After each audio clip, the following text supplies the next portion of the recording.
guys and girls, and thank you for watching another live stream of the Xbox Tester. We already have some nice mellow music and seriously relaxing. It's almost 3 p.m. where I am. It's the middle of the day. I have a day off. Was a coincidence, otherwise I wouldn't have been live.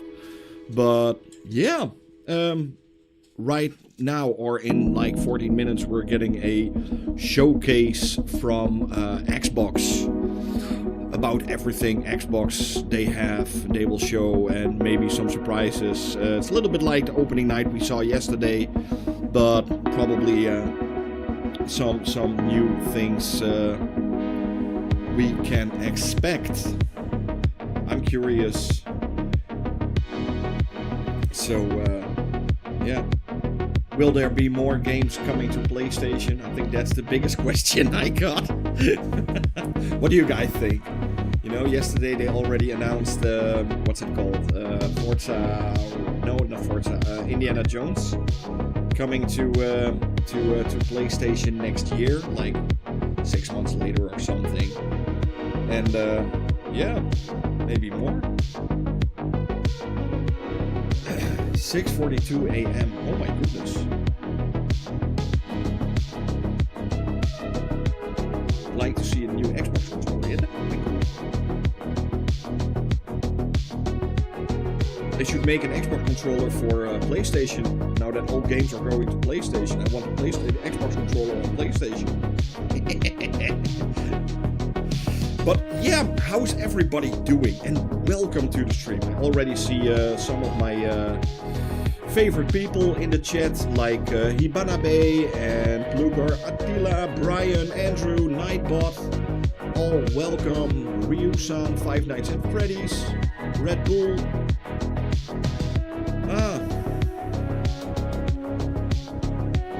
I'm good. Yeah.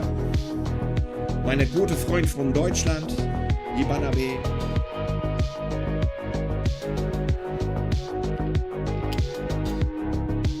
Good. Meine Schmetterling-Freund. Let's hope they show something from here. I don't think they will show anything from here.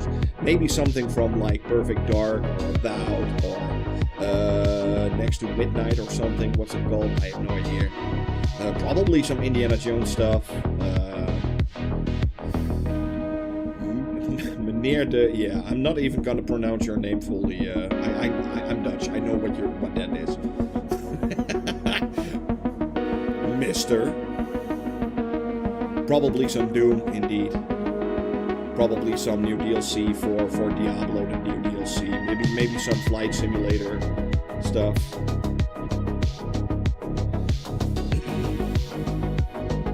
Maybe a surprise here and there. I could definitely go with a nice surprise, to be honest, you know? It's been a long time since we had something like out of the blue, like, you guys here? You know, that would be cool. Yesterday was a little bit strange, you know, there were two things I wasn't expecting, you know. First, Towerborn getting early access on Steam, while it's a first-party Xbox game, so why isn't early access on Xbox or on Windows PC? But yeah, that's a surprise. And I think I found it a big surprise that they already announced Indiana Jones for PlayStation 5. I was not expecting that at all, and I think it was also a little bit of a mistake.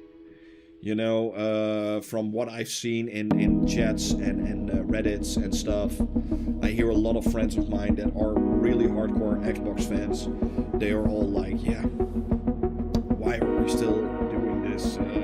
You know, everything goes to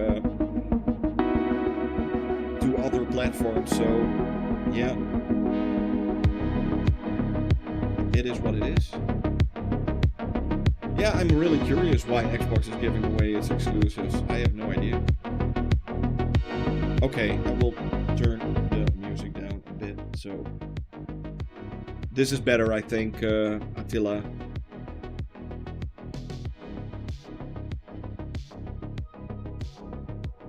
You know, I have no problem with older games like that are like 2 years old or something. Coming to other platforms, if they bring something like Battletoads or Killer Instinct, something like that to other systems. Hey, perfect, no problem. But with like a really big game, a really big IP, literally a AAA game, Xbox had years and years and years and years of people complaining Xbox has no games. Finally, Xbox has games, and Xbox is giving away the games to other platforms.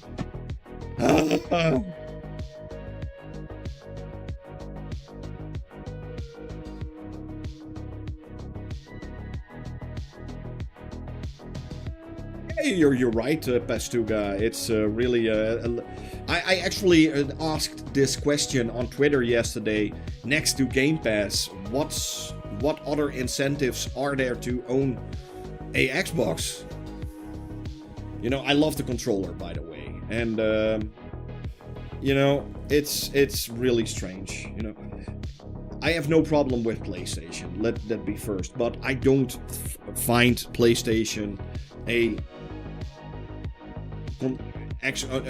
console I like to play on. You know, I don't find the controller that good, and yeah, the UI is not completely what I love, but next from that, you know, yeah. I don't even think it's Phil Spencer. I think it's, what's his name? Satya Nadella. I don't even think that Phil Spencer likes what is happening.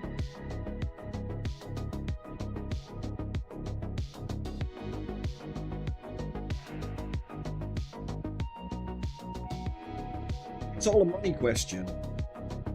You know? It's all money. Money, money, money, money, money.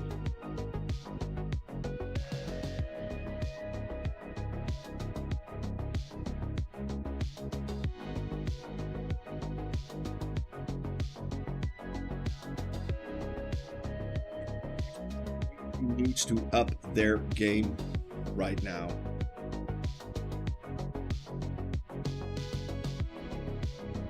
I get why you will do that, Andrew.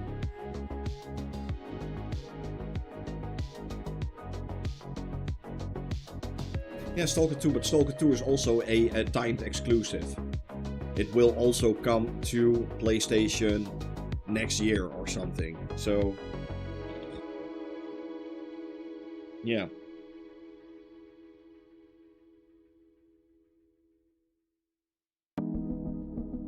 Coffee.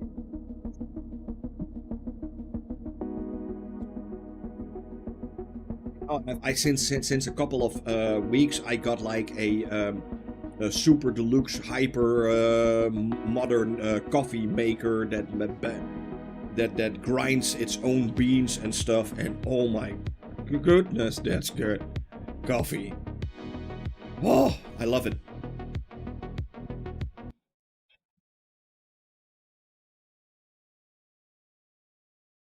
Please stand by.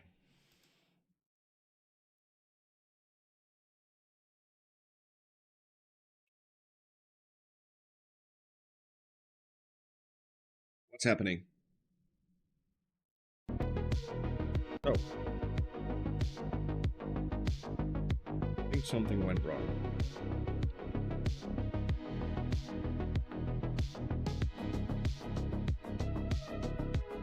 Stand by, we have technical issues.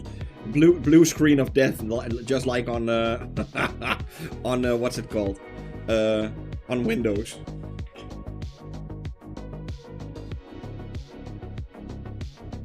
Technical difficulties.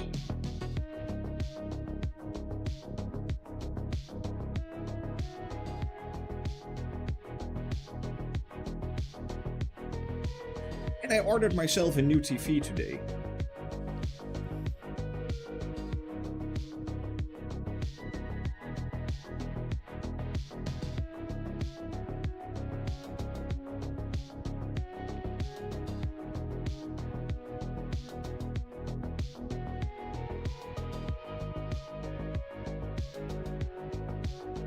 Is a Windows-owned company, that's correct.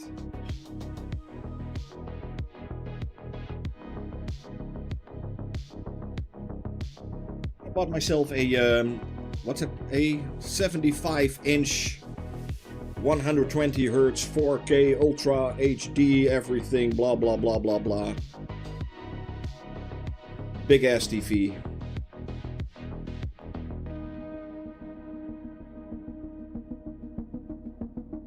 The old one is now here. And the old one is already a 4K 120 Hz TV.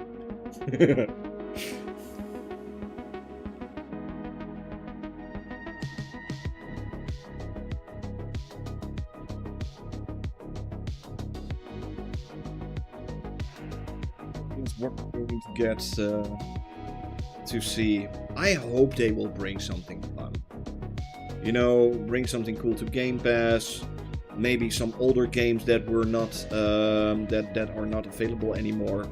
You know, a lot of people were talking about like those older Transformers games and stuff coming back for sale if they can make the license back again. So I hope for something like that.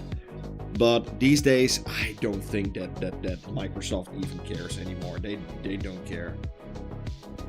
My hopes are extremely low.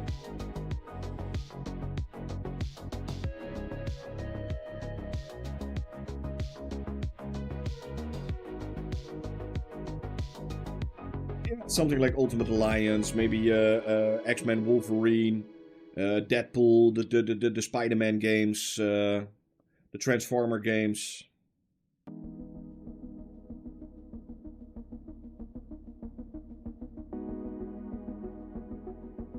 Yeah, well, they should invest in exclusive games, some good new IPs. They did. They did invest in some good new IPs. And what did they do with the new IPs? They all give them away. Sea of Thieves. It's multi-platform. Hi-Fi Rush. Multi-platform. Grounded. Multi-platform. Indiana Jones. Multi-platform.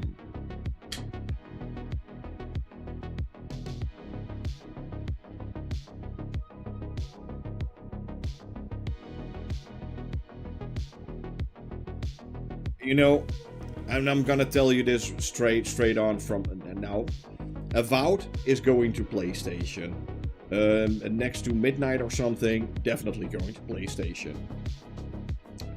Hellblade Senua's Sacrifice 2, 100% going to PlayStation. And I'm even gonna say it, even Starfield is going to PlayStation. Within a year from now, Starfield will be on PlayStation.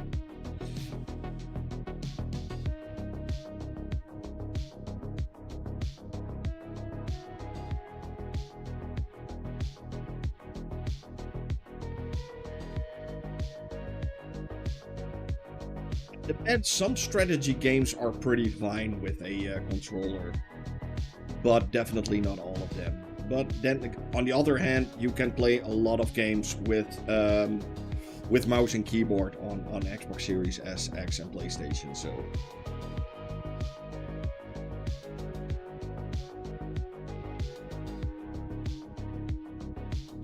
You checked out Black Myth Wukong? Yeah, I did a video on it yesterday.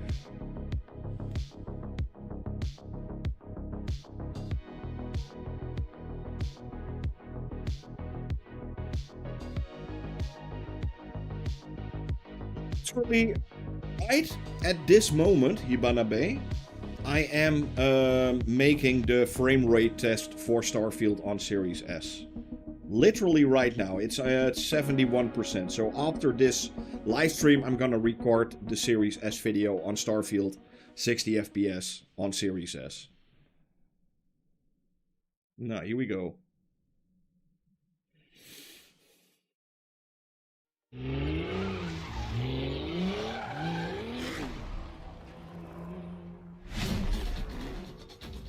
It's also coming to PlayStation, Forza Horizon.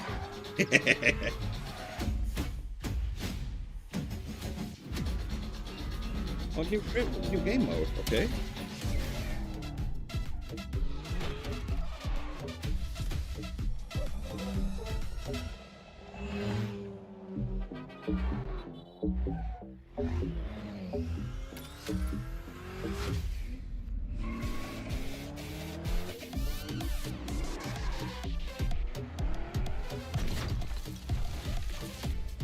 Okay, this could be fun. 5 versus 1.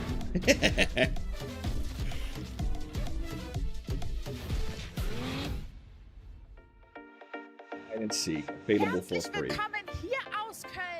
Welcome to GamesCom. For the first time, Xbox Game Studios, Activision, what's wrong with the audio? And Bethesda are coming together here in Cologne to bring you what you want. More new games.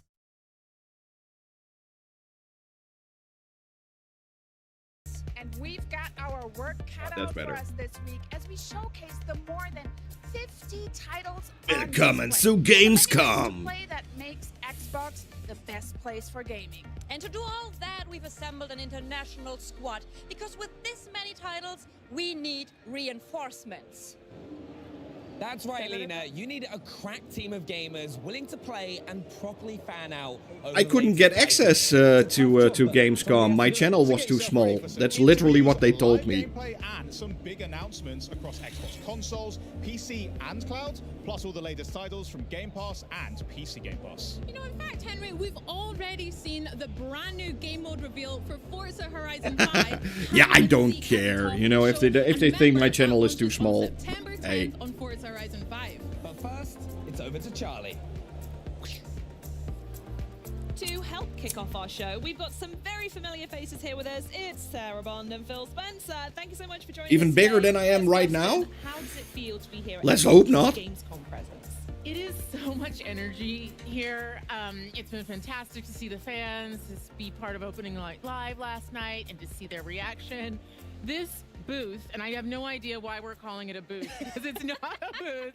It's an entire wonderland. It really is. It's an underestimation calling it a booth, right? With experiences, with games that you can play, things you can see, incredible photo opportunities is fantastic. So to see folks pouring in and experiencing it. And it reminds you of what makes this industry special, which is all about celebrating games, the joy they bring, and the people who make them. It's, for us, our first Gamescom with Activision, Blizzard, Bethesda, Xbox all here together. So there's definitely something special. All the teams have gotten together, and I think there's just such great representation. I'll also say the industry has gone through a lot of transition with our shows, and seeing Gamescom as strong as ever with fans, consumers coming in, all the creators that are here, strength across Europe. Like, we need more of this in the industry. It's super big in Europe, but we're not going to invest in Europe anymore as Xbox. Show up to support this show. Bigger and better every year. We love to see it. Before we come to the booth, though, I actually want to talk. I saw you both were at Opening Night Live yesterday, and there were some pretty amazing reveals and news in there. So what was it like? I couldn't get a ticket, unfortunately, but what was it like to be in the room with that live reaction? There's nothing better than being in the room with the live reaction and to just see people marvel at the things that are being made, all the work being showcased, and folks put so much work into bringing that forward. I don't care. You know, I'm gonna be. It was really cool. I'm not gonna to see lie. Gamepass titles in the show. I think we had over a dozen. The day I'm gonna start, I needed to lie to get on the right pages with these companies. It's not gonna happen. Oh yeah, that's my one. There's some pretty cool Game Pass rewards that are going to be part of that. Nice. There's going to be full cross progression, and it's also going to be on cloud. And I was not lying. That one was a real highlight for me because I know so many fans are excited to enjoy that on the Xbox. I love when creators are making new things, and you have to be really brave to come to a show maybe before you're done, show your game, get the feedback. Teams that are creating new games. I thought the diversity of games at the show was awesome. Oh, absolutely. From big, huge games to smaller games, things we've heard of, seen, things we hadn't heard of.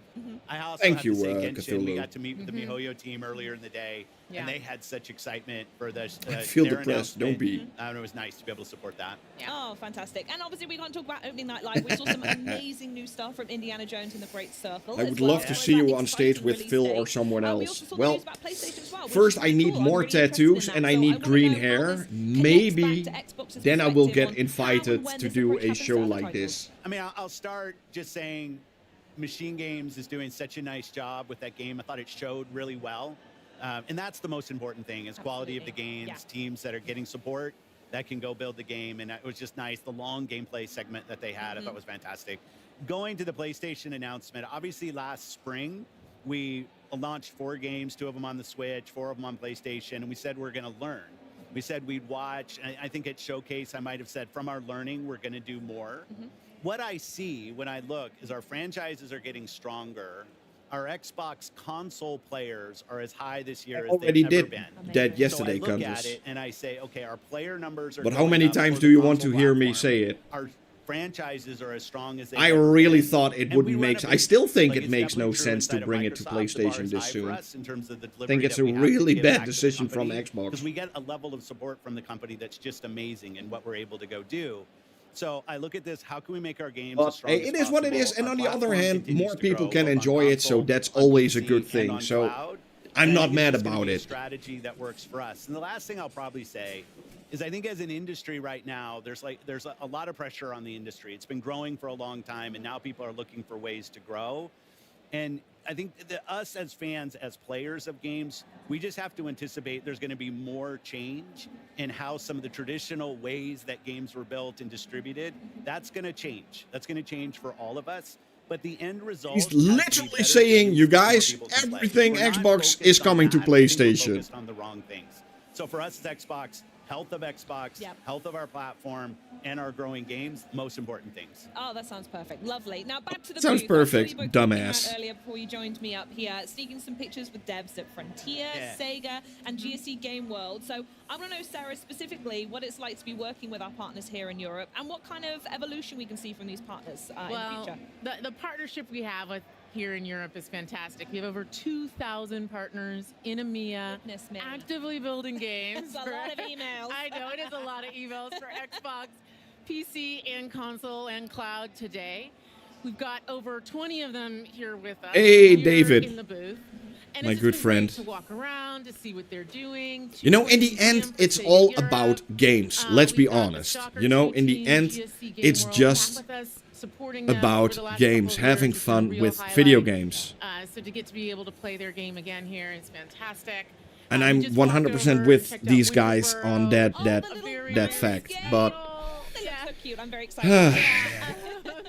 it makes just no sense to own an And so Xbox it's great anymore. to be able to grow here with the partners that we have in Europe. Amazing. And it also comes, as well as the amazing support you've got for local devs, is there's such a huge player base here in Europe as well. Yeah, So absolutely. what kind of special stuff are you seeing from us over here? I mean, Europe's always been really important to Xbox. It used to be we treated this almost solely as a PC show. Well, You know, it's a I'm old really enough now, bad day. remember, we used to kind of take The E3 worst and day show in it again. gaming Like, is the this day was back Xbox when we stops didn't really making treat consoles. Gamescom with the respect that it deserves.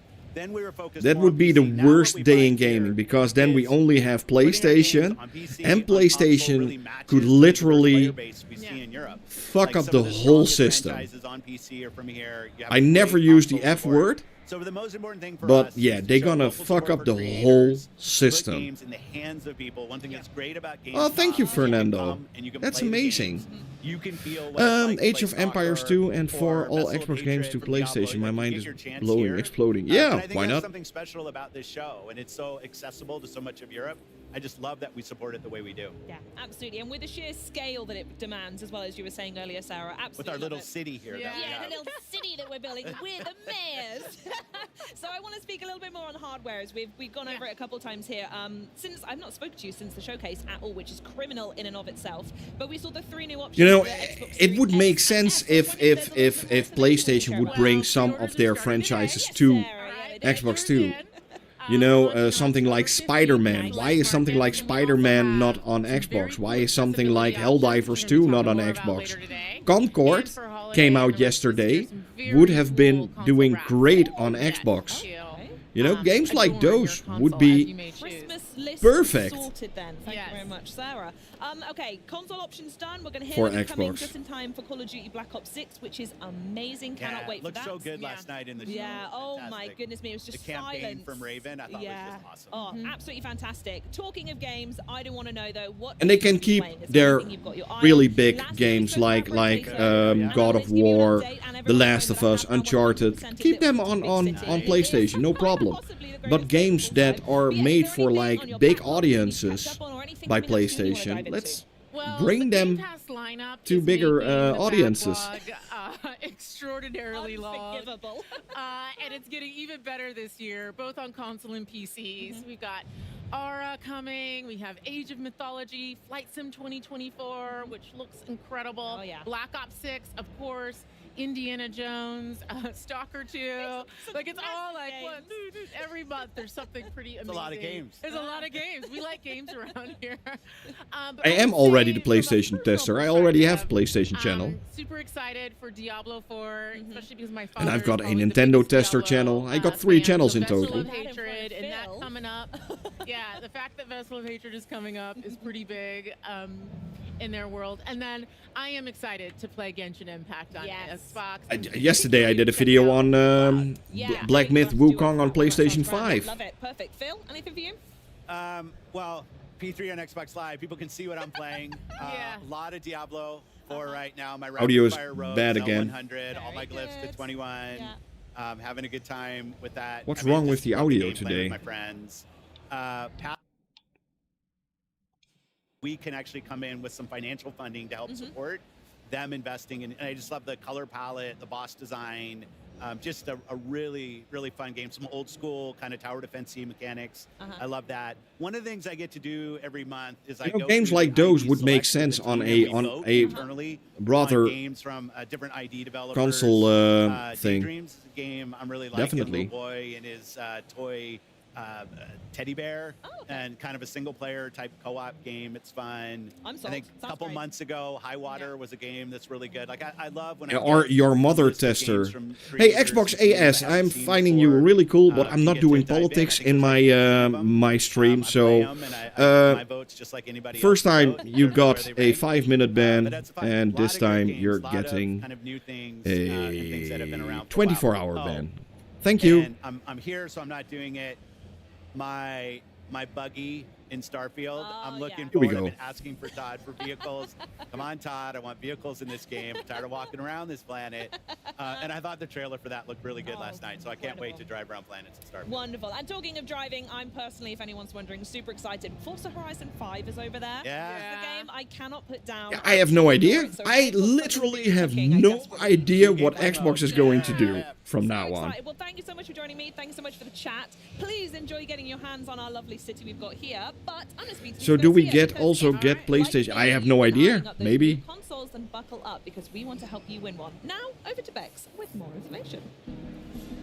Well, thanks, Charlie. So not only are these honeys available for pre-order right now, anyone watching the broadcast has a chance to enter to win either the 1TB Xbox Series X All Digital Edition, by the way, the 1TB Xbox Series S. Oh, I got the same thing, Heaven Breaker. The 2TB Special Edition Galaxy Xbox Series X. I mean, look how gorgeous that is.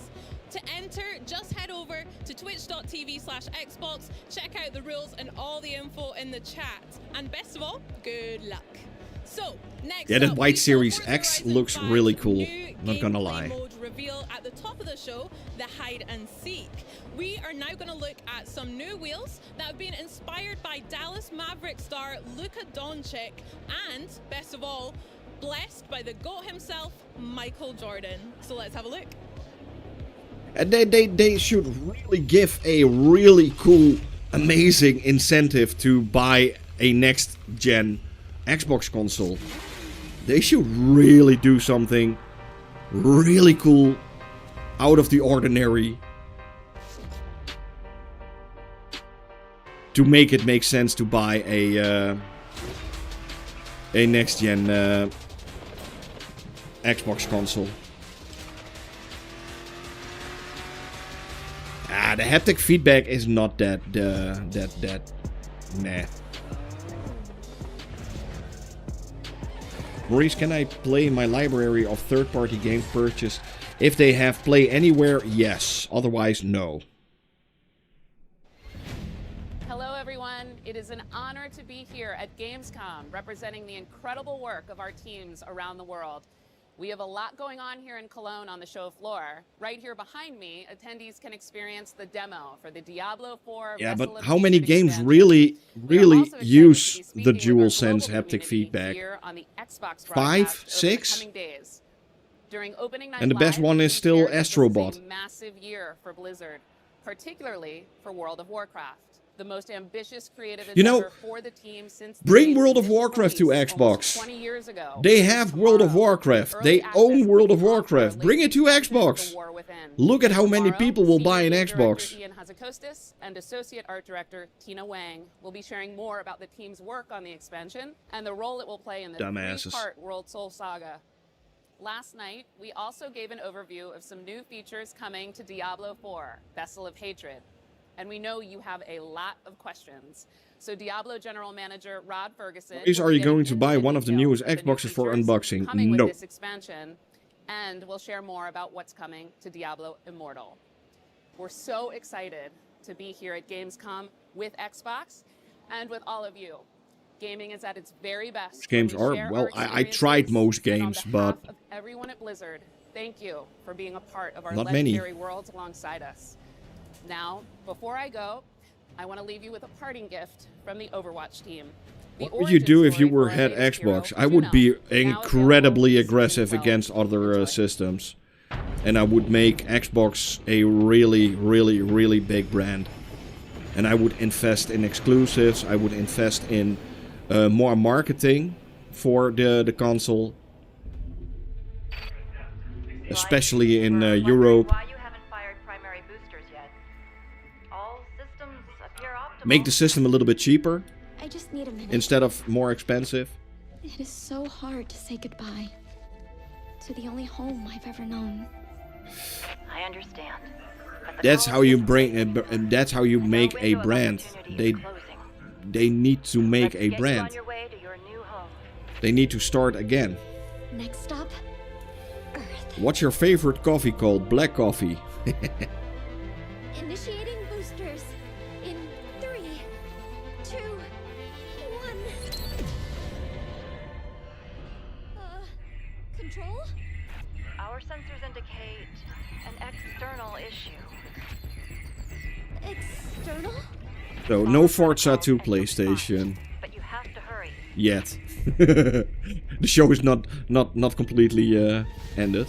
We never know.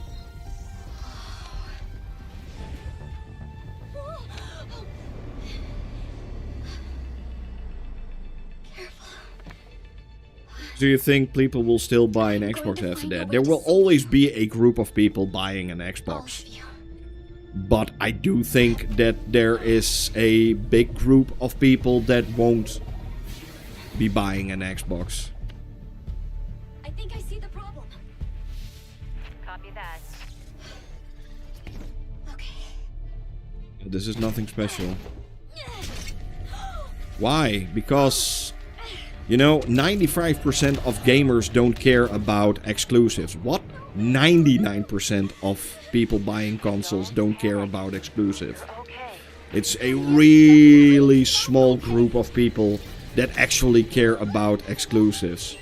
So, yeah, if you can play games like Fortnite, Call of Duty, FIFA, NBA, Madden, Roblox, stuff like that, on the cheapest console, and that's right now the Series S. That's why the Series S is also the most sold console of the new gen Xbox consoles. I have all the tools. Those people only play those kind of games, and that's the biggest demographic. I have PC, yeah, but why? If you have a PC, why buy a PlayStation or buy a Nintendo Switch? You can literally play everything on PC.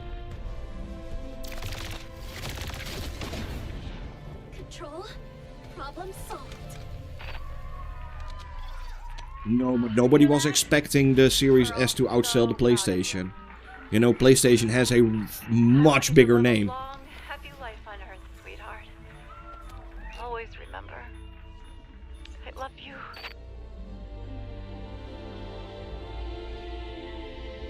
Nobody was expecting Xbox to outsell PlayStation this generation. Okay, Earth. Here I come. And PlayStation has way better marketing. Like 100 times better than my Xbox marketing. Attention, unknown craft. Halt your approach and identify yourself. No, of course not. Series S didn't do. They didn't even scratch PlayStation's sales. Not even close.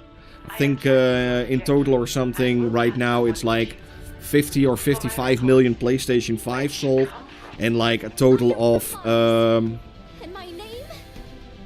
This is the main show, Martijn. They're not stopping making consoles. They never said they were stopping making consoles. It just made headlines again. Yeah, 28 million Xbox Series. That's not even bad if you think about it. You know, something like the Super Nintendo. And that's a legendary console, one of the best consoles of its generation, only sold in total like 28 million. So, it's not even that bad. Why don't you clue us in? What exactly did you just do? Yeah, well, last night was exciting. So our game director for their Vessel of Hatred expansion, Brent Gibson, got on stage and he talked about something that we've been going even deeper on the expansion. You know, we've talked about the Spiritborn, the class. We've talked about the new zone, Nahantu. Rodinson. The story campaign, but we're like, there's even more in the expansion than that.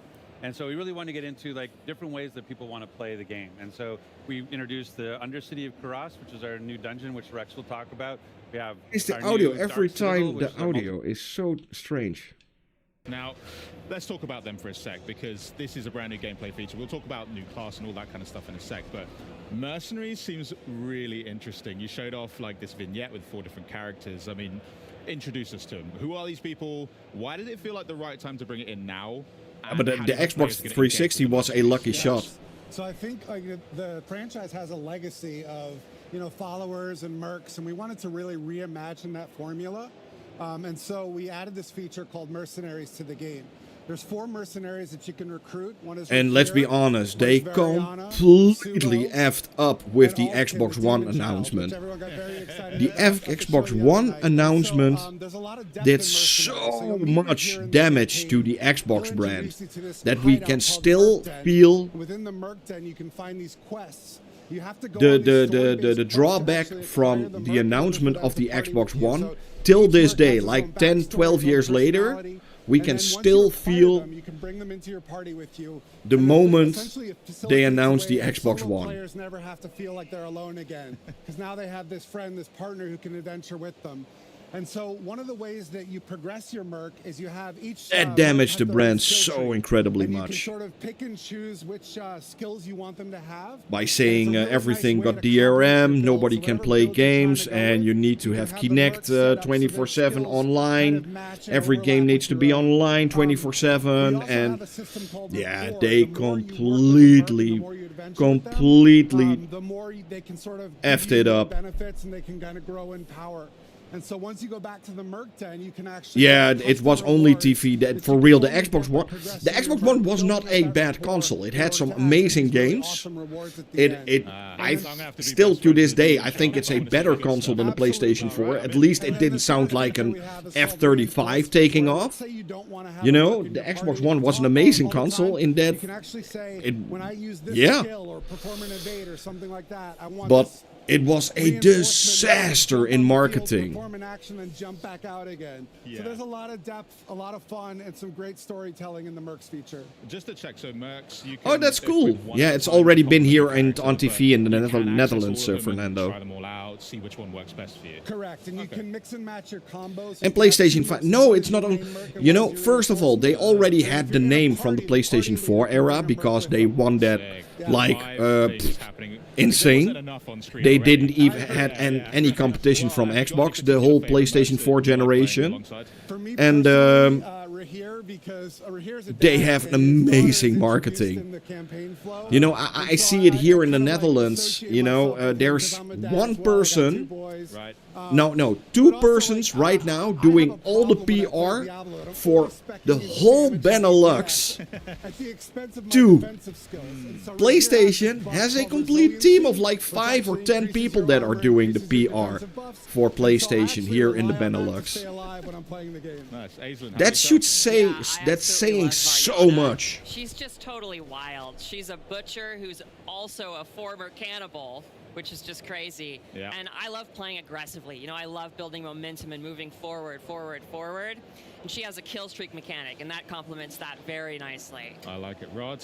I mean, the Demon Child. I think it's such a unique character in our world, and that explosive power, and the fact that it has the sort of the 2 sides, the human side and the demon side, is really cool to sort of complement the variety on the battlefield. Okay, well, you've picked 3. I'll take the one left over. Yeah, Subo. Yeah, I'll pick Subo. I mean, who doesn't love a drunken archer, really? I mean, that's... Exactly. You know, Thank you. Well, that sounds like a lot of fun, but now, as promised, why don't we cover... I was hoping for the older... they are also coming to Game Pass, but they're not going to bring everything at the same time on Game Pass. We now have like 3 games from Activision Blizzard on Game Pass. That's Crash, Modern Warfare 3, and Diablo 4. In Vessel of Hatred, we travel south to Nahantu, a region with both deep... Yeah, I did a video on it yesterday, Countess. It's the last stretch of but do play it on PC. On PlayStation 5, it's not as good as you might think. In this expansion, there's a whole lot to explore under the dark canopy of Nahantu. Nahantu is the southernmost region of the eastern continent that Diablo IV has been taking place in. It's the last region that we haven't visited yet so far in the game, but it is one that we've been to. In my opinion, yeah, it would make more sense if a PlayStation also. I'll reckon it'll be 30 FPS on Series S. I'm almost 100% sure it's gonna be 30 FPS on Series S. This place called Lingering Hatred. This is high treetops canopies where you're almost walking amongst the branches high above the jungle floor. Imagine, you know, it barely runs 60 FPS on PlayStation 5, so. The area has been infected by this thing called the Hollows infestation. The Hollows are a new enemy that's associated with Mephisto. They themselves are kind of like a tar-like substance creature born straight out of the depths of hell. It feels a little twisted. There's a sickness to the area itself. Humans have ventured into this deep part of the jungle where there's all this poisonous plants and flora. The dregs actually started experimenting with eating these hallucinogens, and it put them into this aggressive psycho rage. The dregs were pretty fun. Ghostbusters, 1984. Isn't that Andre? Tall dregs. I think it's Andre. Ghostbusters, 1984. I'm not completely sure, but I think so. If my memory. When you come across it, it's very memorable. And then we've also got the area of Tengase. I'm not sure where anymore. You've got the Tengase Plateau, which is full of these red-rocked plateaus and canyons. Imagine getting up above the land. Yeah, it's. I'm with you on that one, Gamer Mikey. Where monsters could live. It's. It was a little bit strange. Back a monster family like the Lucunai. We're bringing them back in a new way here as a fully fleshed out monster family with multiple classes. What a more brute force looks like, what a caster looks like. They are very much apex predators, and we're definitely in their territory. And then there's a little sub area called the skin. You know, the name alone. If they would bring, it's bug infested. if they announced Indiana Jones like next year on what the E3 era, around that time, you know, it's also coming to PlayStation, I would have no problem with it. But they now already announced the game for PlayStation without it even being out already on Xbox. Massive demons walking. That's like saying, you know, hey, fuck it. If you don't own an Xbox, don't worry, it's coming to PlayStation 2. You have no reason to buy a Xbox if you own a PlayStation. The mercenaries in Vessel of Hatred are a group of people who we like to describe as ordinary people with extraordinary skills. They have the same level of will to fight against the demons of hell.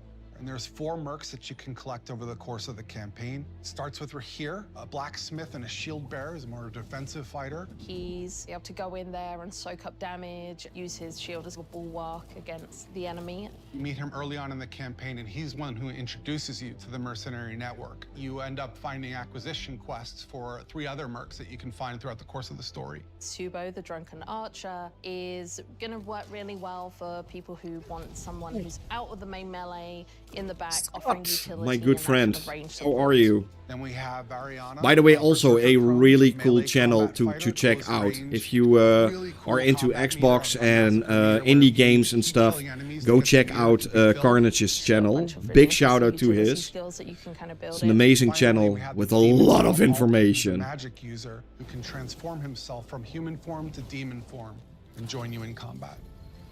There's this really great reinforcement ability where you can take one of the mercenary skills and attach it to one of your powers so that when you use that skill, it calls them in to do a specific Is it me you're looking With for? The mercenaries for Vessel of Hatred, one of the things we are expanding on is the skill tree. For Diablo 3, you had a very I don't think it's Phil Spencer. I think it's Natia. I don't think it's Phil Spencer's thing. This came from higher up. Going through each mercenary progression arc and This outfitting your definitely skill came tree so from that higher it's up. complementary to your character build. I think that's where the fun in the mercenary system really lies.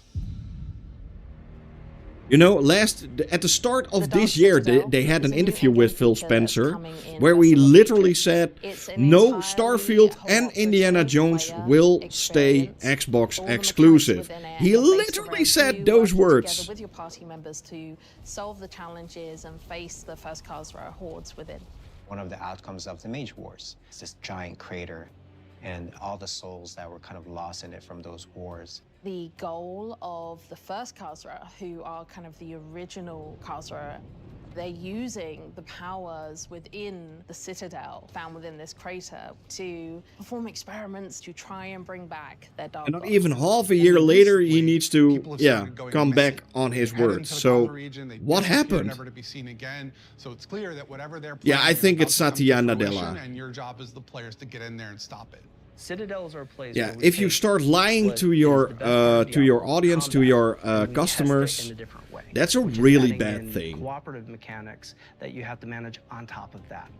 For example, a boss has an attack, and as a player, you have to collect an He item literally that lied to reflect the Xbox attack back at him. So there's users. a little bit of the Twitch level mechanic there, where you actually have to time your reaction shot. What's interesting about it is when you get multiple people in there, we're each responsible for reflecting that shot once, so we all have to sort of master the timing of that move.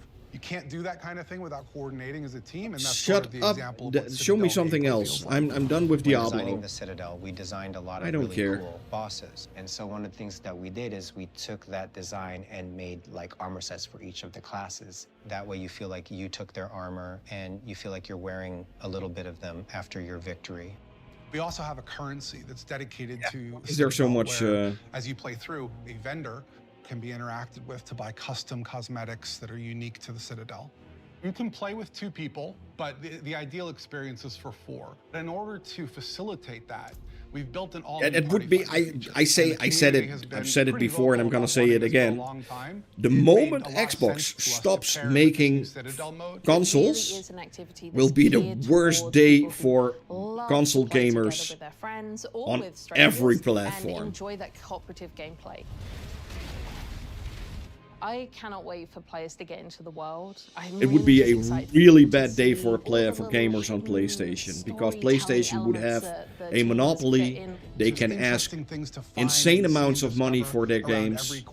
You can't buy any games from other storefronts, and you're like literally, yeah, you must get stuff from that is a fantastic idea. from the PlayStation Store, and they can ask anything.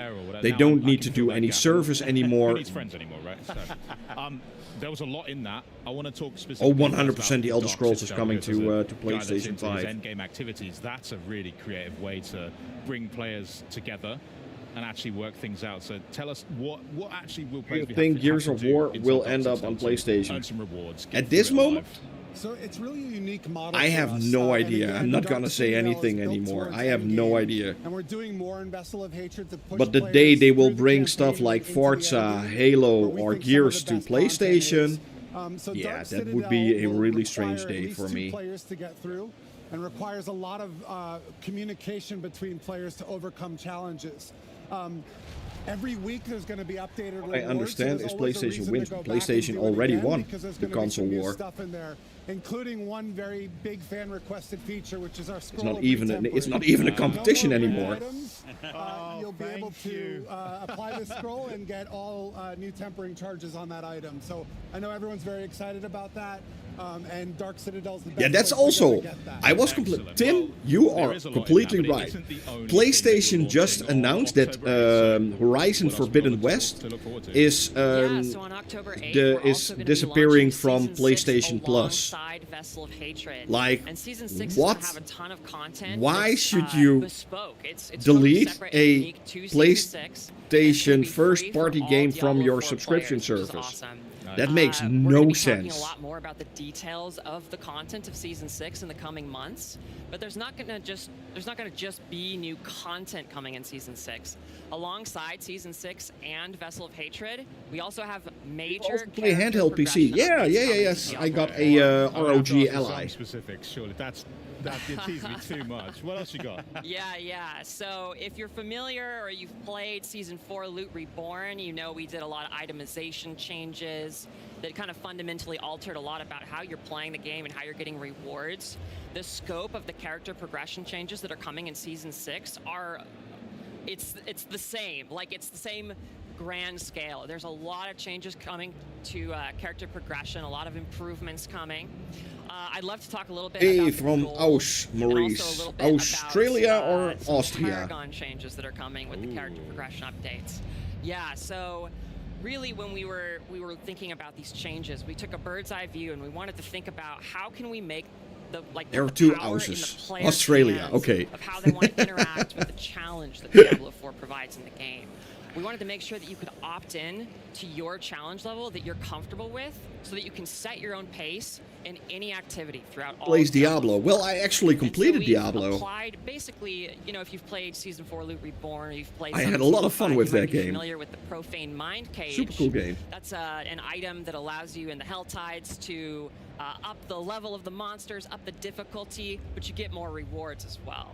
And we've kind of applied that philosophy throughout all of Diablo 4. You can kind of opt into your own challenge and then get more stuff because of it. Sick. And then alongside that, we also have a lot of changes coming to finished Paragon. Vampire Survivors. We wanted to add well, they have new achievements, so I still need to get those achievements. So I got a lot of work to do. So we wanted to make sure that while Please we were make doing it that, stop. we weren't increasing the complexity, right? We want to make sure that it's still very, like, that it's an approachable thing, but there's a lot of cool stuff you can do with it. And I could go on forever and ever and ever about this for hours. Diablo is a lot of fun, yeah. But we're going to have a lot more details in a developer live stream on August 29th. We're going to have a campfire chat where we're going to be talking all about the specifics of these things. Awesome. I'm absolutely buzzing to see it. I mean, the best way to phrase it is like what Season 4 did to loot, Season 6 will do to progression. Excellent. And the thing too, but yeah, lip sync is off. Like, you know, this time I wanted to wait until one of you guys saw it. And what's not. Party Finder is coming to the game, not just to the expansion. So, oh, great. And what's great about it is not only can you access it through the social menu that you can see, or you can access it through your remote wheel, you can actually access it from the map. It's not that they need to survive, you know. Xbox is actually quite healthy.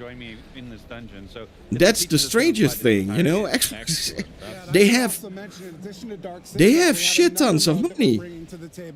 Microsoft and Xbox.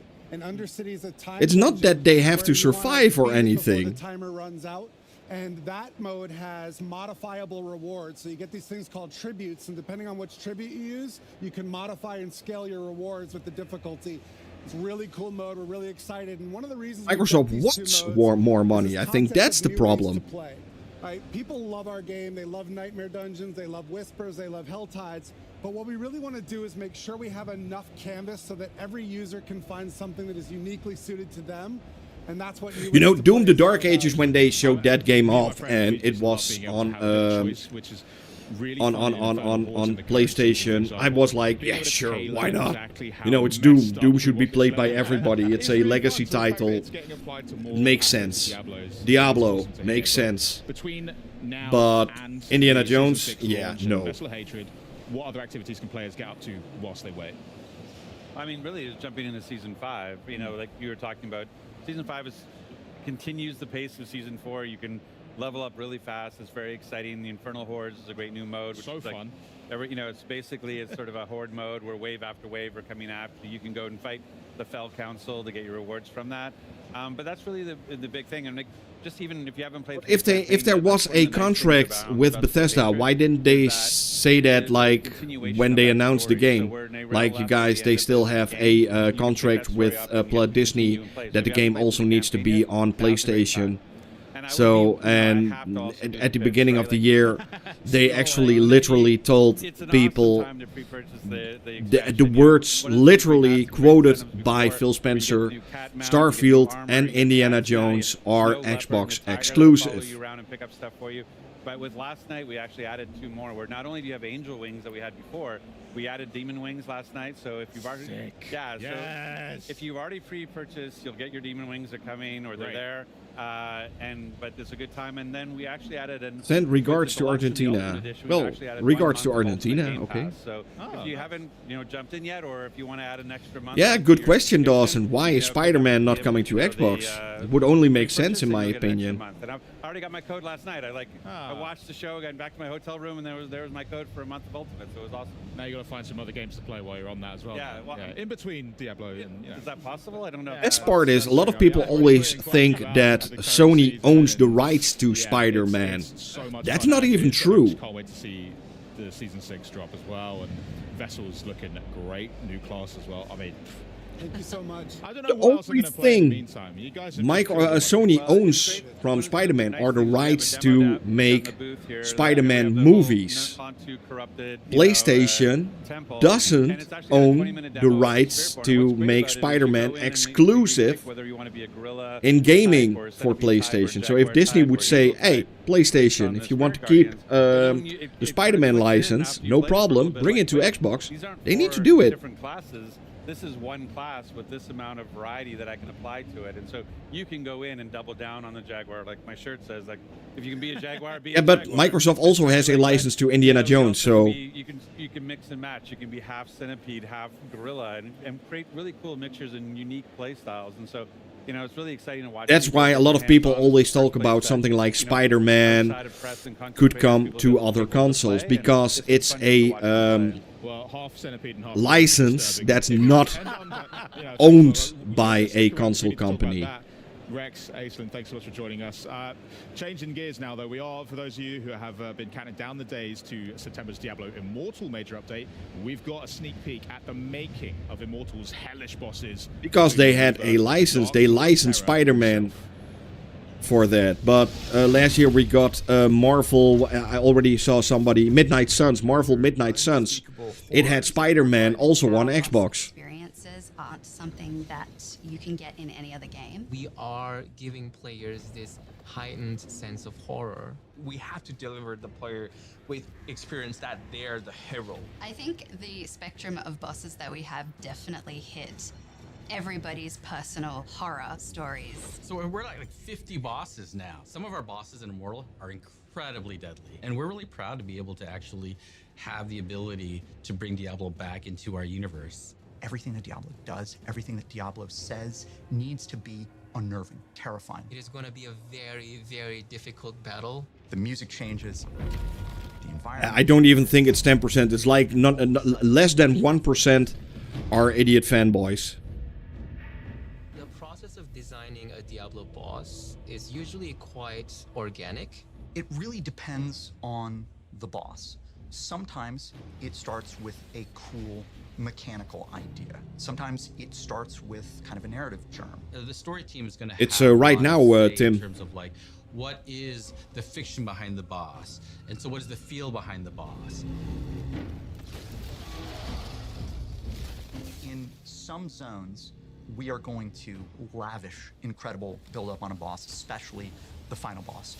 In Tristram Cathedral, before you fight Albrecht, the first Shardborn, there's a whole quest line that has you exploring the ruins of Leoric Manor and learning about his past. And so at the end, when you face him, there's this context and kind of a richness to the things that he is saying to you. Your flesh will hush the voices. That if you are paying attention to the dialogue, will maybe resonate a little bit more emotionally. Do you see how much stronger I've become?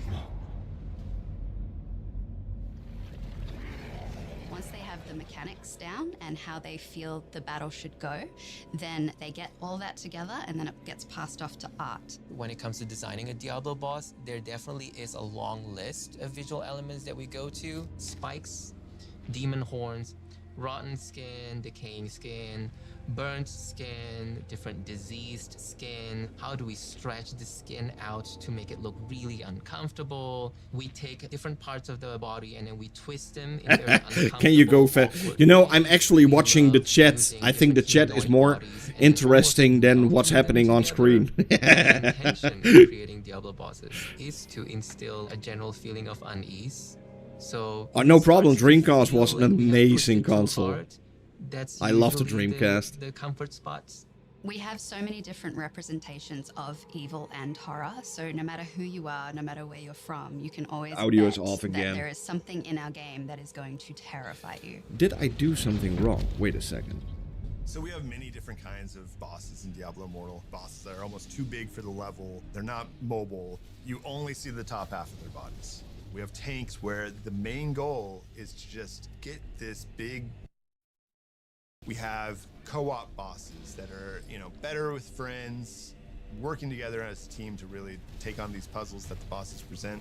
And then we have mind-bending bosses that really change the way. Gears 6. That I don't think we're gonna see anything boss. from Gears. But my this favorite boss in the Gamescom game is the Butcher. It's way too early for Gears. Immortal was quite a journey for us because it is such a beloved character in the Diablo lore.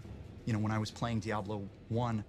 Are you streaming from? No, I use capture hardware for this. Encountering the Butcher.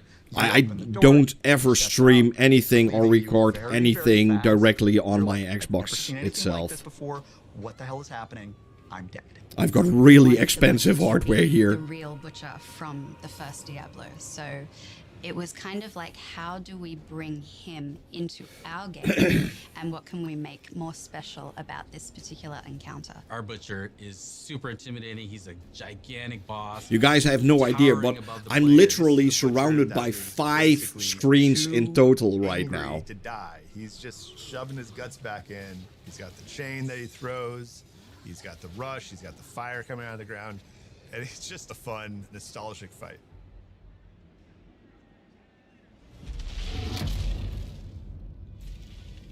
We've been building towards this encounter with Diablo since the launch of the game. Diablo is the Lord of Terror. Do you game on your PC? No. To be honest, no. I got a monster PC. I got a high-end, super fast PC with everything you can imagine on it. But I actually never play anything on my PC. That is signature to Diablo. Diablo having a World Stone shard. I got a, what's it, a 4080 Ti graphics card, an i9 13th generation processor, 128 GB DDR5, and it has a 2 terabyte SSD with everything, with one of the fastest you can get. But I never play any games on it. This Diablo is going to deliver a very epic experience, as good as any other Diablo games. It's going to be the best Diablo ever. Yeah, but the problem is, you know, PC testing is so incredibly hard because nobody has the same kind of specs as you have. Well, they're called Lilith's Mightiest Warriors, and no, I'm not just talking about our guests here, but joining us once again, this time to tell us more about what we just saw. We've got Diablo's GM, Rod Ferguson, and please welcome Diablo Immortal's executive producer. Ah, come on! Do something else than only Diablo. Man, I'm done. Are you kidding me? That's got huge implications for the lore of Diablo, because you're bringing... Hey, Humongous! Welcome, by the way. I don't think everybody really knows what Diablo Immortal is, really. So let's start with there. Okay, fair. Like, I think Diablo Immortal... That's true, Ghostbusters. I do get all keys for free. Bring more players, and we wanted to go where the players That's a are. plus. We're like, okay, not everybody is part of the mainline Diablo 4. That's like having a Lamborghini but can't drive it. I know. And so I we have know. this great free-to-play, huge campaign, over 11 zones. You get 8 classes. We just added 2 over the last 2 years. Best class. The best, yes. The best class. I have it for sure. No, the PC that I have is basically used for, you know, the hardest part I need to make are like these FPS tests that you see in my videos. Those take a lot of calculating power on your PC. And this is what this whole year has been leading up to. This is the year of the age of you know, it takes a lot of calculating power, and that's why I have like a beast of a PC to render those frame rate test videos. We have that on our splash screen all the time. You know, I can now do a video for like a minute, that's like a minute long, frame rate, in like 30-40 minutes, you know, before I had a really small old standard PC, and it could take up towards like 3-4 hours before it was done rendering. So, and that's only 1 minute of video. A lot of people think that's really easy to get like these frame rate specs on your screen, but you guys have no idea how much work that is. They get to experience that now. What experience have you brought for them on the booth? Yeah, so, well, first of all, we're really honored to be here, GamesCom. Like Rod mentioned, Diablo Immortal is our first take of mobile version of Diablo World, you know, on the phone, on the smartphone. So our mission is to reach more audience, and that's why we come here at the GamesCom. Reach more audience, no, to make more money. Into a beautiful booth right here. That's great. Yeah, this is one of the most important content and gameplay in our game called the Heliquary Boss. So Heliquary Boss in our game is basically do you sleep at night? No, I'm a vampire, actually. Are your power gates. You have to Hola, Maurice from Mexico. Mexico! So as you go through the game, you will feel you're getting stronger, and you're going to more difficulty level, you get more stuff, you know, the loot and the And GTA 6 already came through. Most important not thing yet. about Diablo Immortal is that I can't say a word about Star Wars Outlaws. There's a heavy embargo on it. So, yeah, I can't say anything about that. Thank you, Fernando. Love your work. That 4 players coming to the booth and they can play, and you know, you can just rank on the leaderboard and get awesome rewards. Yeah, you have to beat 2 bosses, so there's like the 2 phases. You have to beat 2 bosses, and right now the fastest is about 2 minutes 45 to get through. I can't say anything. Absolutely. No, I know you play a lot. I think the 26th of August, my video can go online. So that's a day before the early access release. So I think that's this Monday, if I'm correct. Types of fights to have, and that's the day I will show you everything about Star Wars Outlaws on Xbox Series S, X, and PlayStation 5. I got it on all systems. Ubisoft is actually really nice for sending me a key to both systems, so I can play it on PlayStation and on Xbox. What kind of content can they get into right now and in the I don't know if it's going to be bad. First of all, I haven't played that much yet. I'm not even through the tutorial level, so I don't know yet. Like the main quest line, the storyline is gonna divide into 2 parts. So we're gonna keep some in the future. That's weird because many YouTubers playing it already and made videos. Yeah, but they got like PC early access from like a small part of the game. That's not the full game that I have. Very powerful weapon. It's called the Eldrim. It's a holy sword, and the player is gonna go through the mission, the quest of. Yeah, you already have the game too, right, Pieta? To kill Diablo. I think you already have it too. Find the sword and the purify that goes through the ritual. You think Black Myth Wukong is coming to Xbox? I don't think it's coming. It is coming to Xbox. They already said it. Player is the hero.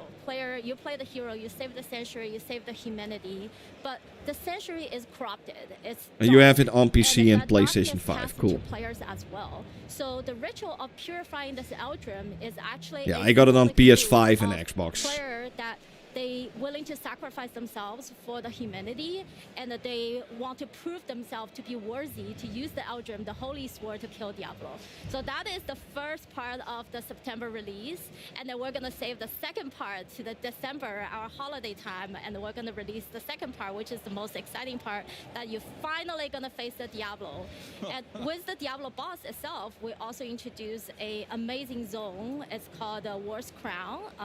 You know, zone is one of our very, very important. Yeah, I haven't played that much yet, so even if I could say anything about Outlaws, it would make no sense because I haven't played it that much yet. I have no idea what she's talking about. dedicatedly, you know, created, and it's. I have no idea, Ghostbusters. I have no idea. Travel through that continent I don't know. And transform the place. So it's like very depressing, you know, all the cast coming down to the earth. Well, that's why, you know, players are here to save the world. Yeah, and when player travels through this world's crown, you're gonna encounter a lot of enemies. I'm wondering, how long do you usually take to try out the games before you make a video about it? Depends. Really depends. Some games I can make a video about it in like 5 minutes after starting up the game. And some games it will take me 40 hours to get into it, and then I can make a video on it. So it really depends on the type of game. Getting these world stone shards, I've become corrupted and I have to get purified over in the cold isles. What's the longest number of hours you played non-stop? I have no idea, Lord Ironblade. Really cool moment. I mean, you said in the video as well. I wouldn't know. This fight with Diablo will be the toughest fight players have ever. I mean, is that true? I do know it's a long time ago. Possibly throwing out because you also just showed us like a 20-foot butcher. So, well, I mean, what's Diablo? What's he gonna do? A tutorial first. You can share there. That's always a thing. I'm gonna see how much I'm gonna spoil here, but yeah, Diablo boss is going to be the hardest one that the player gonna encounter, because Diablo is such a classic character. So we still take a lot of, you know, the classic skills from Diablo. So, you know, it's still featuring fire, lightning. So if you go to the battle, Do you play sports games? If so, what do you usually play? So I'm not a big fan of sports games, but the sports games I do play are golf games. I do like golf games. And sometimes I play a little bit of like Madden. Yeah, probably Madden. Madden is the only sports game I can actually play a little bit. And F1, yeah, F1, but F1 is more a racing game. So yeah, and by the end, I'm not gonna, by the end, hint, the real end. Oh, come on. The real end, you're gonna see this beautiful cinematics that shows how player take Eldrim and eventually kill the Diablo. So. That's all so exciting. I can't wait to. Oh yeah. Well, I'm gonna have to go and. Yeah, I'm one of 5 people here in the Netherlands that likes American football. Probably. You know, the really big one that's the size of that. You know, I want it. Yeah, no, you're gonna fight me for it. I'm taking it. I can't. They're gonna kick me That's out. what we're doing straight afterwards. Since when is Madden? I'm playing literally Madden on my Xbox, so I don't know what you mean, Dawson. Coming up though, the team from Stalker 2 is here with the latest from the sequel, Heart of Chernobyl. Sick. Plus, we've also got a look at the newest Xbox accessories that are enabling players everywhere to play the way that they want. And later on, we're going to explore the newest Starfield expansion, Shattered Space, and find out why fans everywhere are setting aside gigs of space to explore even more this epic open world. But first, do you know what's great? Xbox Game Pass. Yeah, take a look at this. Welcome to the gameplay commentary of our new game, Lonely Mountain Snow Riders, which is the spiritual successor to Lonely Mountains Downhill. It's a skiing game in which players need to find their own way down the mountains in a wild and beautiful mountainscape. This is actually quite a funny game, this. You should definitely try this one out, Lonely Mountains. In which up to 8 players can play Fun little game. As well as I actually met the developers of this game. Spins, grabs, or super cool combinations of them all. From Germany, I think they come. Or at least one of them is coming from Germany. To make the feeling of carving down the slopes as smooth and fun as possible. Skiing is all about using the terrain in your favor. You need to gain the maximum momentum to do the longest jumps and use the best shortcuts. On top of that, you can also do tricks, ride backwards, or cross rivers and icy lakes. The game features 4 different game modes. The online multiplayer racing mode is all about crossing the finish line first. While in the team mode, you and your team members have to ride and do tricks together to ramp up the highest score and beat all the challenges. You can also pick each other up after a crash and place checkpoints as well. Yeah, Deadshot, people like to exaggerate it a little bit, but I do know what they mean.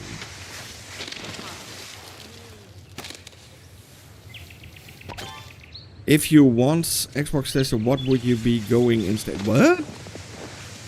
What are you asking me? I have no idea. You have to beat challenges to unlock new mountains and trails. You can also try to reach the top of the leaderboards, or beat your own ghosts. This is the mode that will be most familiar to players of our previous game. And last but not least, there's the new Zen mode. Here, you can ride all trails without any kind of pressure and freely explore the mountains to find secret spots or just enjoy the beautiful landscape. Whether you're playing multi or single player, you will gain experience. Seeing accidents is like the worst kind of accidents, yeah. As Michael Schumacher. Variety of customization items. Too soon? Too soon. Thank you for taking the time to watch this video. If you wasn't the Xbox tester, what would you be doing instead? Well, working my day job, what I'm doing right now. Oh, Diablo 4. I love to see some new stuff about Diablo 4. Hopefully they're going to show something about Diablo.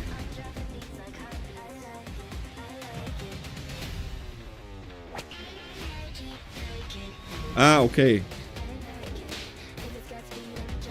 Well, yeah. You know, I will still make videos about games.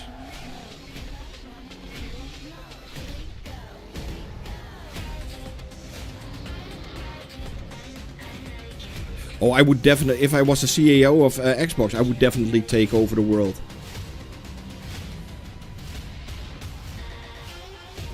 I would be, yeah. The great Cornholio. And right now, it's easier than ever to join the party, especially if you play on PC. Why? Because PC games $30 for a month? Where did you hear that? Get new games on yeah, maybe if you're in Australia or something, or in Canada, but not. Play some of the biggest games of the year and unlock partner benefits from Riot Games not in, and EA Play. And if you're not, get your first month of PC Game Pass for $1 or €1. This offer won't last long. It's not $30. Maybe in, yeah, like I said, maybe in Canada or Australia or New Zealand or something, it's $30. Of eerie, explorable area. It's also one of the most anticipated games of the year. And here to bring us back into the zone with some never-before-seen gameplay of Stalker 2, Heart of Chernobyl. Please welcome game director Eugene Gaganovic. Hey jongens en meisjes en welkom bij de Xbox Tester. Mijn naam is Maurice. No, honestly, it is so exciting. We've got it on the booth here at GamesCom. I've been able to get hands-on. I'm so excited for you to take us. That's how you say it what you've brought with us today. in Dutch. But how's your first GamesCom? And now in German. Hey Jungs und Mädchen und willkommen zu der Xbox Tester. Mein Name ist Maurice und heute spielen wir Starfield. Xbox Series X, and from our experience, it's looking very good, and we are happy for what we bring here and what we get the first impression from the players and the press. And sheesh. So now, was it that bad? Was it that bad? Telling us about the Xbox build. Yeah, honestly, I got to have hands-on with it, and it is so much fun. Can you say, hey guys and girls, and thank you for watching another episode of the Xbox Tester. My name is Maurice. Today we're going to play Starfield. No, it was good. Stalker 2 for the first time, if they haven't already, can see what they're going to be getting their hands on. So, what are you kind of? So, are we going to bring the gameplay up? So we've got it on our screens. So, as we go, if you want to talk us through this gameplay, so we can know what we've got coming up. Yeah. I'll take this part. So here the player is doing his in half an hour. And he I need to go offline because my nephew is still here. I thought it was great. Oh, thank you. Grüße aus Deutschland, Berlin. Dein Deutsch ist gut. Yeah. Kings, no, I don't speak a word Spanish. If it got successful, I can only speak English, German, and Dutch.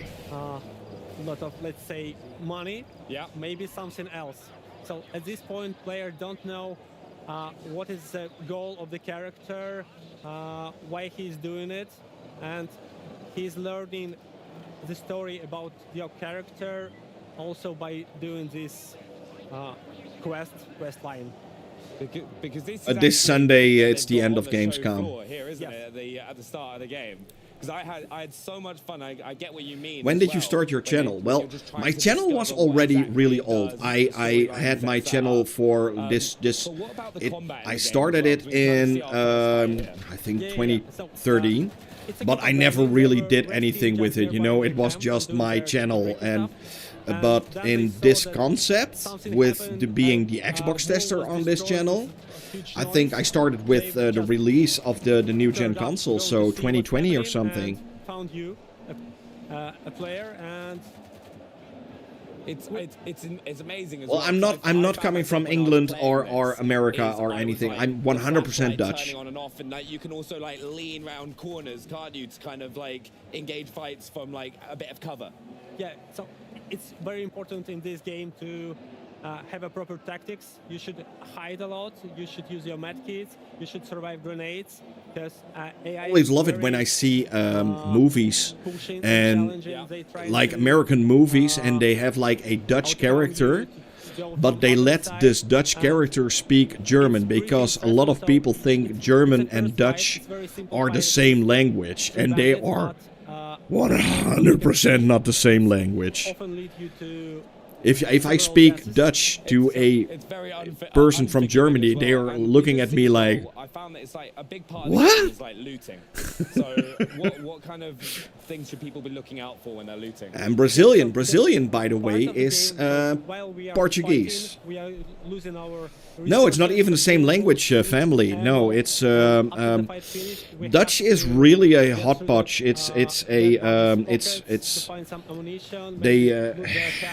Yeah, how to say that? It's Scandinavian, it's French, it's English, it's German, it's literally everything. It's one of the hardest languages in the world to learn, Dutch. You know, English is like easy mode. Like literally.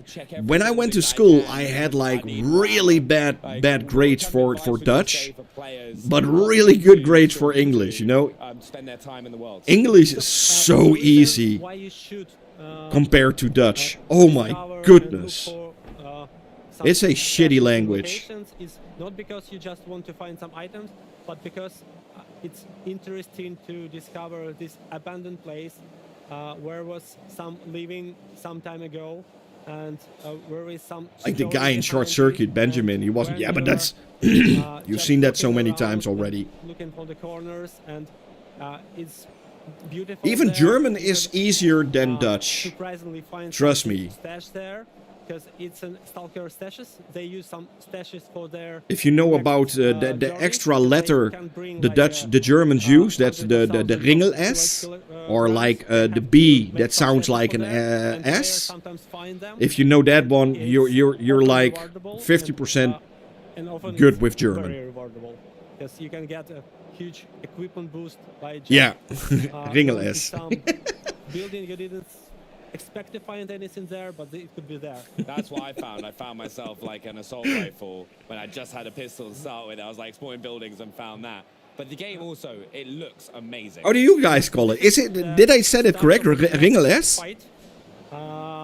The player, we have some stealth mechanics. Yeah. So it's not very.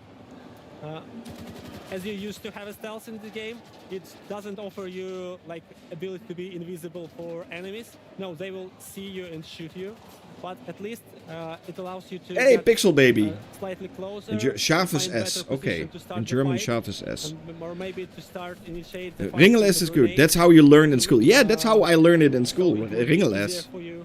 And then S the fight set, is yeah. pretty challenging. Yeah. And you have to watch your hit points and your state, because you could be got bleeding, and you have to use a bandage to stop this bleeding, because it's not. It's gonna last for long, and you're gonna lose a lot of hit points if you not stop and use the bandages. Yeah, because you have multiple ways of healing, don't you? You've Yeah. got like the bandages to stop the bleeding, but there's like different types of med kits that you can find as well. You can That's have how a regular I med learned kit, it in a school, medical med kit, like and an that. army med kit. Yeah.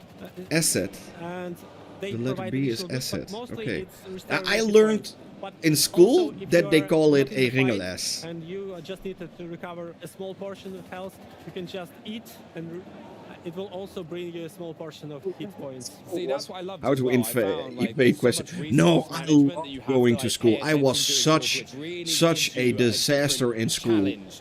You know, there was one time one of the teachers actually asked me if I could go home or just don't come up, because I always asked him too many questions, and he was like, "Oh man, he again." Skip school, he said. And you just have to do I loved the it. same things to survive in the game as in life, because you have to eat, you have to sleep, you have to like you fall, you broke your leg, you have to use some medkits to survive this. To be honest, most that's what we are doing here. of my languages, like English and German, I just learned from TV. You know, when I was younger, when I was like 4 or 5 years old, and I wanted to watch Masters of the Universe, He-Man, or I wanted to watch Transformers, G.I. Joe, Ghostbusters, or whatever, I needed to watch it on the BBC. Because in the Netherlands we only had like 2 channels back then, and on the BBC we had like these big cartoon channels. So yeah, I always watched English TV. And there are new fractions, and they have a story behind them of how they appear, what is their goal. Like on the BBC, you had like the Fun Factory, I think, back in the 80s. To uncover and discover these stories. And Topcat or Tomcat, something like that. Those were the cartoon shows I watched. And that's how I learned English. Pieces together, or you could discuss it with your friend who choose some other path, and you can share Topcat, yeah. information about what you see to each other, and you uncover, oh, I didn't expect that it would happen like this. So it's for me, I find it. And my parents, they watched a lot of German television, like RTL and ARD and WRD and stuff like that. They had like these big shows, Wetten das and stuff like that. So every Saturday evening we were watching German television. So I picked up German a lot. And at this point, player faced that Bloodsucker is a canonical. And we always went on holidays to Germany or Austria. So yeah. We found that, you know, I live literally like, what, 10 minutes driving from the German border. If I talk in my dialect, in my Dutch dialect, and I go to Germany, I can literally talk in my dialect and it sounds almost German. Second time you may die, but after and after it becomes easier for you, and at some point you become master of the game.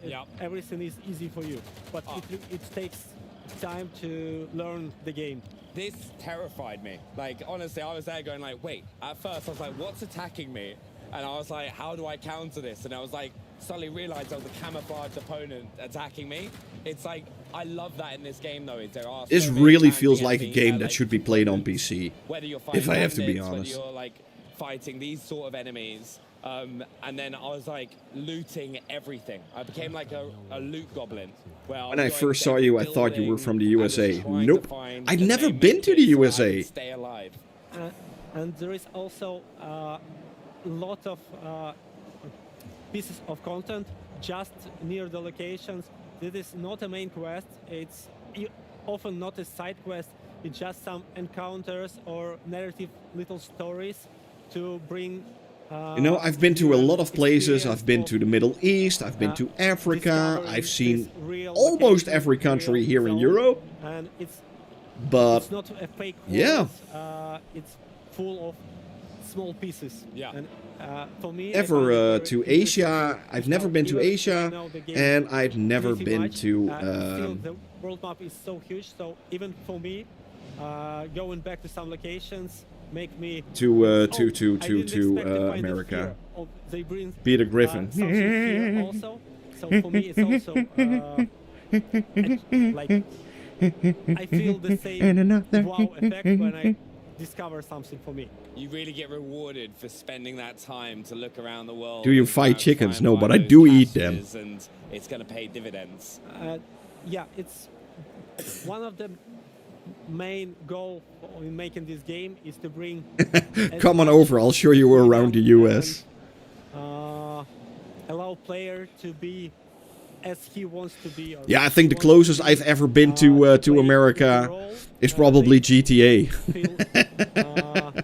It works for them, and the player could like start being very rude. And, What's your favorite team in Madden?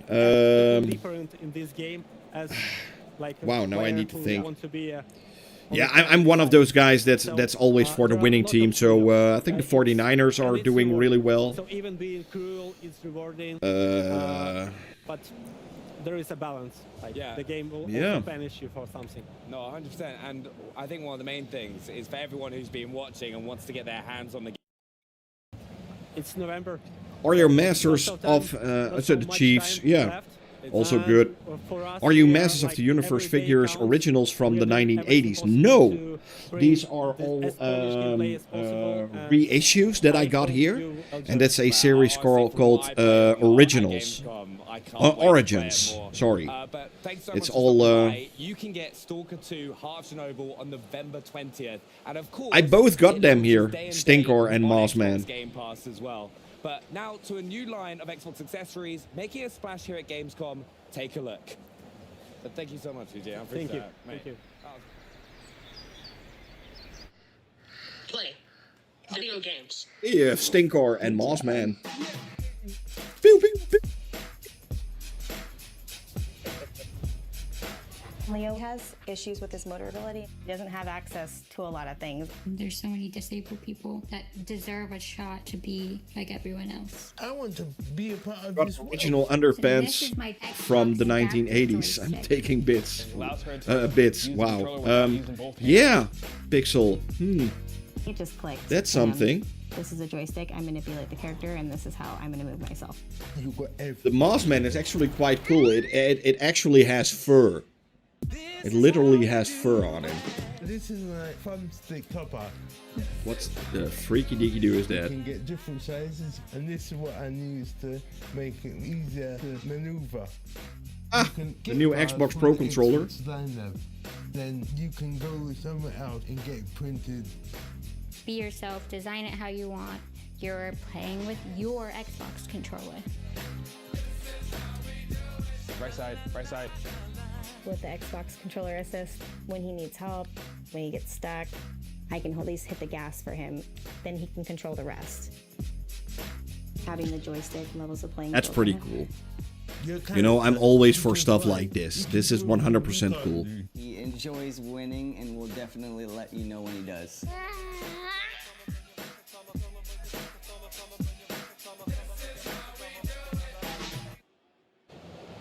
Big news for all gamers everywhere. We've got some new accessories designed to give gamers more ways Die to play. Graaf. And here with all the details, please welcome Xbox Principal Designer Chris Kudrowski and Senior Accessibility Product Manager Caitlin Jones. Welcome to Gamescom. Thank you, Maxie. Yeah, thanks for having us. How's Cologne treating you? All good? I love it here. Yeah. Amazing. First time in Gamescom. This is pretty exciting. Oh, wow. First time. Yeah. Okay, the full week ahead of you. I can't wait for you to see it. So I can't believe the Xbox Adaptive Controller launch. I think I even 6 follow her years on ago. Xbox, But you didn't on stop X. there. So what's new in the world of gaming and accessibility? Yeah, thanks, Maxie. So No, I got a lot of Masters of the Universe figures. A wired I think I'm missing like 2 or 3 figures still from the original Masters of the Universe, but and that will be available to there customers are. in I think I miss early Triclops, in 2025. and I miss a good version as of well as Trapjaw, our Xbox Adaptive toppers. and I think those are the ones I with miss. Xbox Design Labs. And these are really great, I think, especially for players who might have some difficulty using the thumbsticks on their controllers. They can choose from different shapes, customize the sizes. All the height, others and the I width, do and do attach have them here. to their adaptive joystick as well as their Xbox Wireless or Elite Series 2 controller, and really customize the way that they interact and grip with those thumbsticks on those controllers to meet their unique needs. So overall, we're just really excited to continue to expand the ways that players can play the games that they want to play and also how they want to play. But it doesn't just stop with our Xbox accessibility Oh, dear. offerings. We also have some really fantastic I had that problem partners too. through our Design for Xbox program, including BioWave and 8bit2, who are also announcing some exciting accessibility news today. And with everything in your line of work, the feedback from the community is crucial. And the gaming and disability community was also instrumental in feedback for creating the joystick. Can we hear more about that? Yeah, that's You know, after this segment, I'm going offline. I need to bring my my nephew back home. About us without us, meaning we do not create accessible devices or features for the disability community, but rather we need to create them with the disability community. They are I was hoping it collaborators and they're the experts in their own experiences and needs. So was a little bit from faster, very but early it's a on lot with of the in-depth adaptive stuff. We had our disability community be hands-on with early designs and functional prototypes, and I know They are not tattoos, they are scratch-offs. So if you find a girl with a lot of tattoos, you can always win something, like a new refrigerator or a nice car. But it is a chance. That it is a chance. You never know. But also something that fit in seamlessly with their existing setups. So we knew it was important to create something that was highly customizable. You can remap all of the buttons on the joystick. You can create different profiles.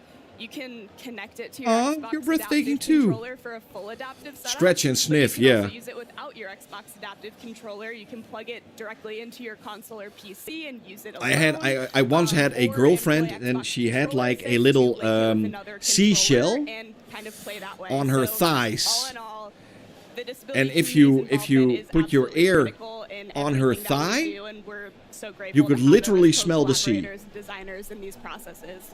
So many options. So how did the community feedback inform the final design of the adaptive joystick? Yeah, like Caitlin mentioned, we're always looking for that feedback. And for this device in particular, we actually visited a hospital in Seattle that uses gaming as therapy for some of their spinal injury patients.